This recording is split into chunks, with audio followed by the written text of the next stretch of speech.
De volta com Boa Tarde, Cidadão, na Band Natal, chegando em todo o Rio Grande do Norte. Agora vamos conversar com o Dr. Geraldo Ferreira, que é médico anestesiologista nesta Sexta da Saúde. Seja bem-vindo ao nosso programa Boa Tarde, Cidadão, Dr. Geraldo. Boa tarde, Robson. Boa tarde aos telespectadores.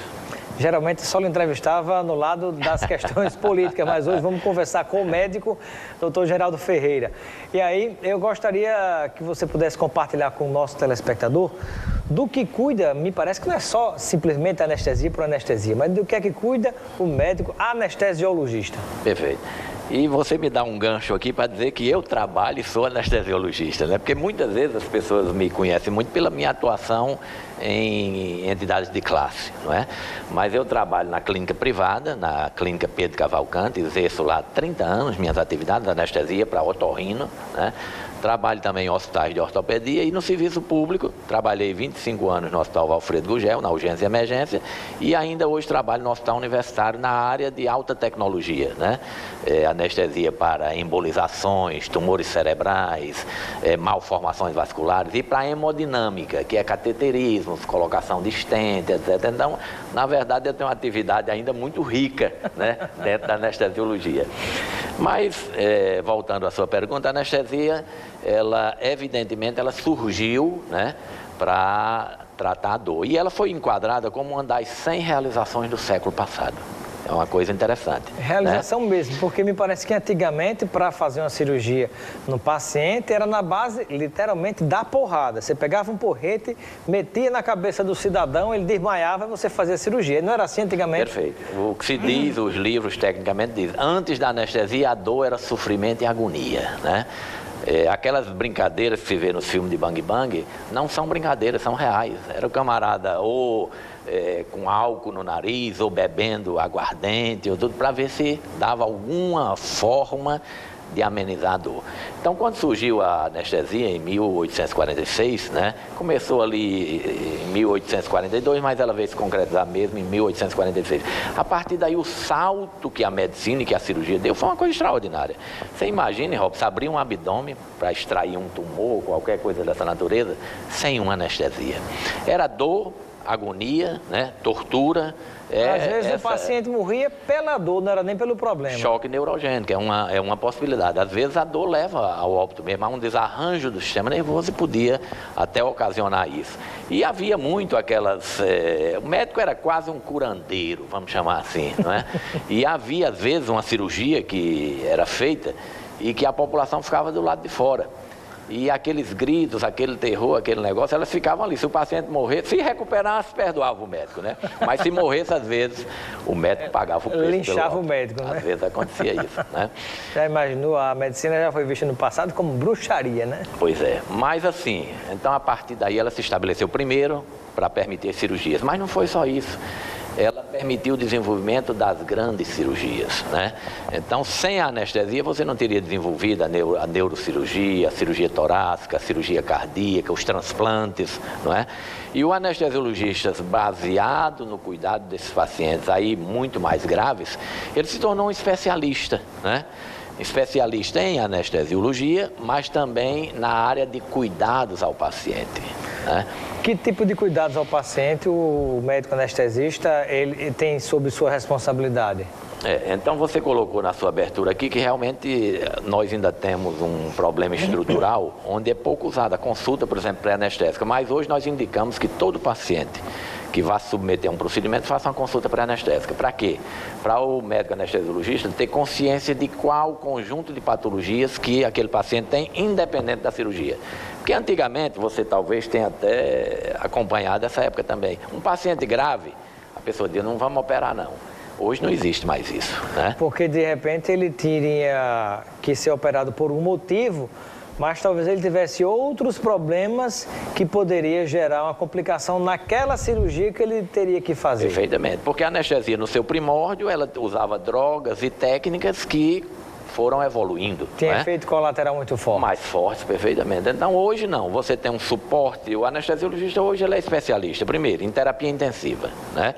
Ele tem um domínio muito grande das drogas que corrigem de forma imediata doenças graves, né? Nós temos uma formação muito de intensivista, de atuar de prontidão com as crises agudas da doença do paciente.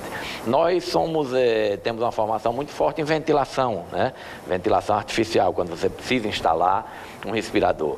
Nós temos uma atuação também muito forte na área de dor, seja dor de câncer, seja dor de coluna, seja o tratamento da dor hoje é quase uma subespecialidade dentro da anestesiologia. Então, o tratamento da dor, né? Não necessariamente há uma atuação do médico anestesista apenas para um procedimento cirúrgico, mas na verdade, se em consequência de determinadas doenças ele sofre de muita dor, entra em cena o anestesista. Por exemplo, a dor do câncer, né? Que é uma dor terrível e muitos anestesiologistas fazem sua vamos dizer, subespecialização em dor, associam a isso, além do uso de drogas, várias técnicas como a acupuntura, que o anestesista também participa muito dessa área, tem formação também, faz cursos nesta área, e hoje ele é um profissional que ele tem um domínio não só da técnica anestésica, mas ele tem que ter um domínio da medicina, né?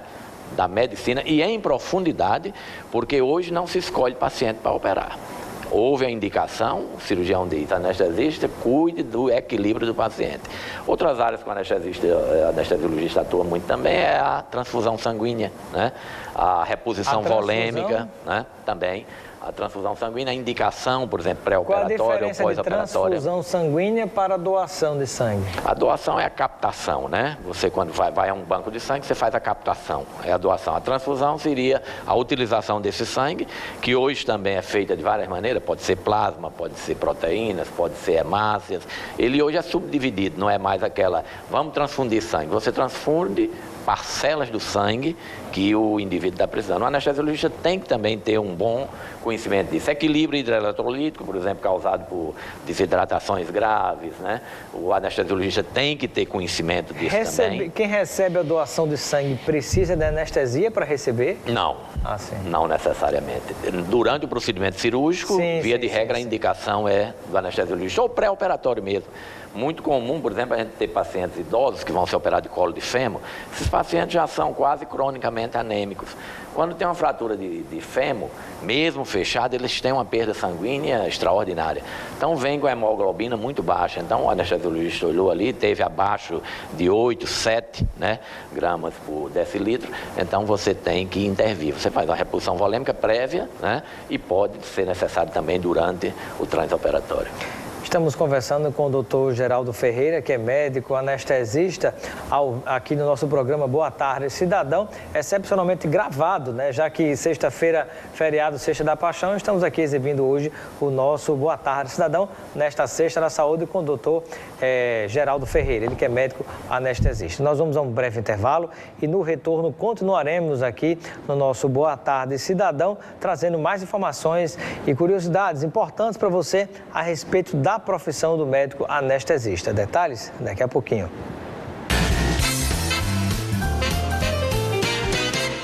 O seu negócio merece um empreendimento comercial à altura. O seu lugar é no Manhattan Business. Máxima tecnologia e segurança. Localização estratégica na área mais nobre do Tirol, com quase 500 vagas de garagem. Garanta o seu lugar no espaço corporativo mais moderno da cidade. Aproveite condições facilitadas de pagamento. Aceitamos o seu veículo como entrada. Manhattan Business, um empreendimento com a qualidade Costel. Segurança é um desafio para todo o país e o governo do RN dá mais um passo importante para esse combate, o Ronda Integrada. Polícia Civil, Militar, Rodoviária Federal e Força Nacional, todas juntas e integradas. Operações de patrulhamento preventivo, polícia de proximidade nos bairros, repressão qualificada, monitoramento, inteligência, ostensividade. Novas viaturas da Civil e da Militar, vans para bases móveis em eventos e apoio comunitário, armas, munições, equipamentos e, em breve, concurso para 1000 novos policiais. Eu acho que mais importante que polícia na rua é polícia no lugar certo, e eu sou prova disso. Os números já começaram a melhorar, mas sabemos que esta ainda é uma guerra longa. O Brasil inteiro sofre com a insegurança, mas o governo do RN está trabalhando incansavelmente, sem tréguas. É tolerância zero. Confie na polícia do seu estado. Isso é Rio Grande do Norte. Isso é Governo do RN. Show de prêmios Nordestão. A maior promoção promoção pra fazer você feliz. São mais de 300 prêmios no ano. 24 carros, 4 a cada 3 meses, 4 motos, 24 iPhones, 24 Smart TVs, 24 notebooks, 12 bolsas de estudo e 192 cartões com R$1.000 em compras cada um. Todo mês você pode ganhar. Show de prêmios Nordestão. Os sabores Esterbon surpreendem o Rio Grande do Norte e é aqui, no nosso estado, onde são produzidas essas maravilhas, em uma das mais modernas fábricas da América Latina. Na Esterbon, tudo é produzido com muito carinho, seguindo os mais exigentes padrões de qualidade e de responsabilidade ambiental. Exija a qualidade Esterbon na sua casa. O sabor genuinamente potiguar vai continuar te surpreendendo.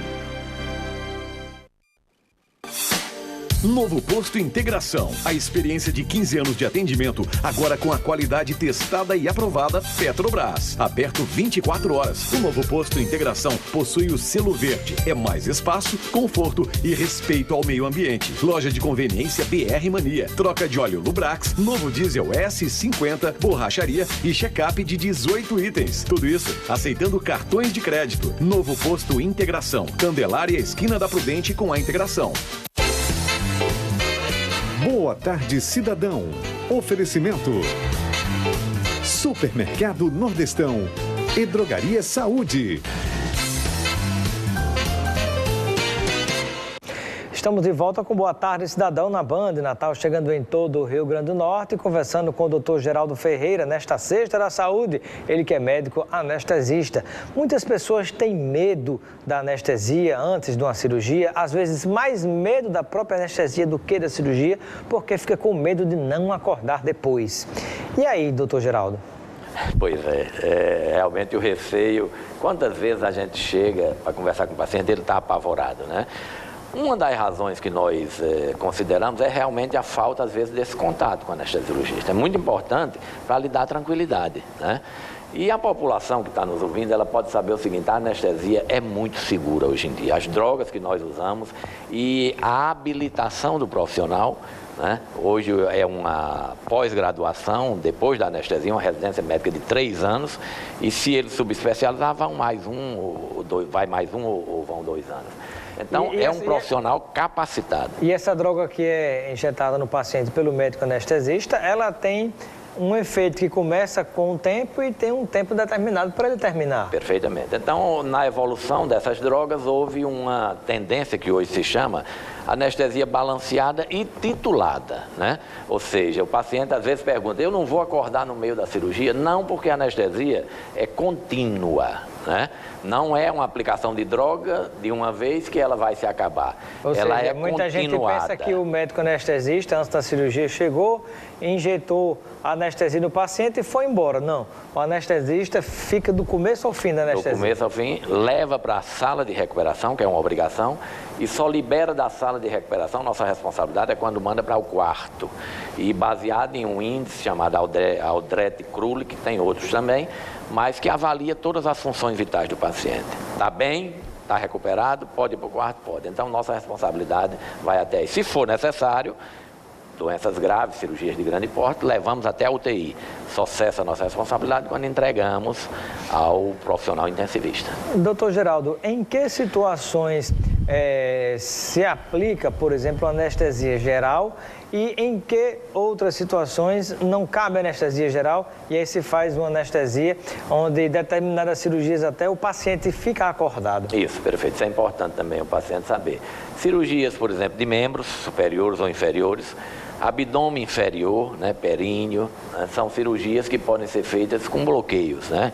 Seja bloqueio de plexo braquial, seja raquianestesia, seja peridural.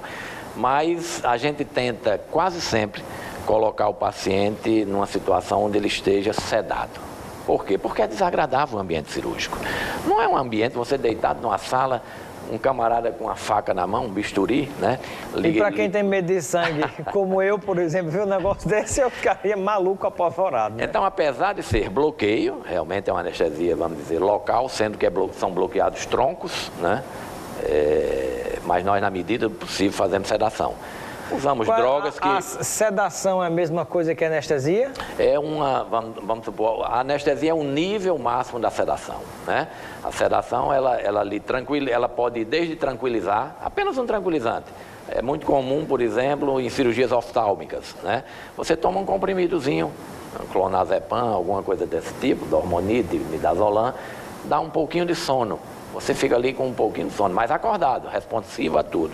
A partir daí você pode ter graus mais profundos, você pode ter realmente hipnose. Você pode fazer, por exemplo, em colonoscopias ou endoscopias, uma analgesia com hipnose. Você usa, por exemplo, um fentanil, é dormindo mesmo. É dormindo. Embora aí é um dormido que você tem vários degraus. Mas também. isso é anestesia geral? Essa é uma fase da anestesia. A gente chama sedação, né? Pode ser sedação superficial, mediana ou profunda, né? E quando você chega na sedação profunda, aí é quase anestesia geral, né? Por exemplo, para curetagens, para reduções de fratura, você faz uma sedação tão profunda que, na verdade, é o que a gente chama de anestesia geral endovenosa. E o último grau seria realmente, porque para você ter uma anestesia completa, a gente chamaria o seguinte: ela teria que ter analgesia, né? Inconsciência, relaxamento muscular e bloqueio das respostas reflexas. Por exemplo, se eu pegar você aí e cortar sem anestesia qualquer região da sua pele, você vai ter uma resposta endócrina, né? Neuroendócrina, taquicardia, hipertensão, né? Dilatação de pupila, pela dor, tem uma série de respostas. Então, o grau mais profundo da anestesia seria onde você não tem mais essas respostas, porque não há dor, ela está bloqueada. Muito bem, interessante. E uma outra pergunta que lhe faço é a respeito do medo que muita gente tem da famosa anestesia, acho que é HAC, ou é HAC a pronúncia? HAC anestesia. HAC anestesia, né? Muita gente tem medo de ficar, usando essa palavra popular, aleijado ou paraplégico ou tetraplégico, porque me parece que envolve a coluna vertebral. Sim. O risco é praticamente zero, mas não podemos desprezar nada, na verdade. Em medicina não pode haver erro, a verdade é essa, embora nós sejamos escravos das estatísticas, né? Mas essa má fama, vamos chamar assim, da HAC, vem do seu histórico, né? Eram drogas porque você usa uma série de drogas e injeta na meninge. Qualquer distúrbio dessa droga, seja por excesso, vamos dizer, normalmente às vezes tem glicose na ampola do anestésico local para determinadas características que você deseja obter. E essa glicose, no início, ela tinha uma concentração mais alta e gerava toxicidade neurológica, né? Outra coisa, qualquer contaminação de pele ou de qualquer coisa que a agulha arraste para dentro da meninge pode realmente causar um transtorno severo. Mas o que eu posso lhe dizer é que a anestesia moderna, essa incidência de complicações é tão baixa que gera um escândalo quando ela acontece. A verdade é essa, né? Quais são as complicações que a população precisa saber que vão acompanhar uma anestesia? Essas vão acompanhar, né? E a gente já se previne medicando. É náusea, é vômito, né? Pós-operatório, é a dor provocada pela cirurgia, né? São as complicações. Numa HAC anestesia pode dar aquela famosa dor de cabeça, né? Pós-operatória, que a gente chama cefaleia pós-HAC. Essas são as complicações usuais e são simples, relativamente simples de tratar, e tem uma incidência um pouquinho maior. Mas as complicações severas, né? Paralisias, paradas cardíacas, etc., hoje elas são extremamente reduzidas. Eu diria à população o seguinte: um paciente saudável, abaixo de 40 anos, esse paciente, ele se submetendo a uma anestesia de uma cirurgia de porte médio ou pequeno, o risco da anestesia é quase nulo. Existe, mas ainda é mais seguro do que voar de avião, né? Ainda é mais seguro. Doutor Geraldo, mas digamos da população que é seguro voar de avião, né? Certo, é seguro, exato, claro. Doutor Geraldo, e o tempo está quase chegando ao fim, mas dá tempo de mais uma pergunta ainda. Procede a informação de que muita gente, quando está anestesiado na mesa de cirurgia, começa a ficar falando, dizendo coisas, às vezes dizendo até coisas impróprias na mesa de cirurgia? Algumas drogas, elas podem ter reações colaterais, eu diria principalmente nessa fase de sedação, né? Nós temos duas drogas que às vezes fazem uma desconexão entre a realidade e a consciência do paciente, que às vezes não é que ele está contando o segredo deles, ele não sabe nem o que está dizendo e ninguém nem pode aquilatar se aquilo é ou não é verdade ou se é um delírio apenas, né? Temos, por exemplo, ketamina, que é uma droga que a gente usa, ou já se usou mais, mas que pode ter algumas reações de delírios, o paciente sonhar, ter delírios, etc. Mas hoje se usa pouco e quando se usa, se contorna isso de outra forma. Doutor Geraldo, e depois da cirurgia, a pessoa tem alguma lembrança durante o procedimento cirúrgico? Não é para ter, tá certo? Não é para ter. Embora pacientes muito graves, por exemplo, chocados, um paciente chega com um tiro, uma lesão no coração, uma facada no coração, esse paciente, ele não aceita uma carga de anestesia muito pesada, né? Até porque talvez tenha muita adrenalina já também, que não sei se uma coisa bloqueia a outra, né? Pode ter inter-relação também. Então, às vezes, você usa um plano um pouco mais superficial, mas não é o adequado. O adequado é o paciente não ter nenhuma rememoração de qualquer momento do procedimento. Inclusive, hoje, tem sido motivo de muitos processos, né? Porque não é concebível. A anestesia, ela pressupõe a inconsciência, se for geral. Se for bloqueios, a sedação. Aí, na sedação, não. Aí você pode até ouvir as conversas e ter a memória E depois. procede essa história que às vezes a pessoa de repente sai do corpo e está se vendo na mesa da cirurgia? Como é que é isso? Não, esse fato aí não corresponde cientificamente. Já é tema para um outro programa, né? Talvez mais ligado à questão espírita, enfim. Bom, mas eu quero agradecer a sua participação no nosso Boa Tarde, Cidadão. Seja sempre bem-vindo e receba aqui um kit de produtos Lucena para você aproveitar com seus amigos e familiares. Agradeço, meu amigo. Uma boa tarde a todos e um abraço para você. Muito obrigado, doutor Geraldo. Ficamos por aqui com Boa Tarde, Cidadão. Você continua ligado na Band Natal. Vem aí o Nordeste Urgente e Luiz Almir. Um excelente final de semana e até a próxima segunda-feira, se Deus quiser. Até lá. Boa Tarde, Cidadão. Oferecimento.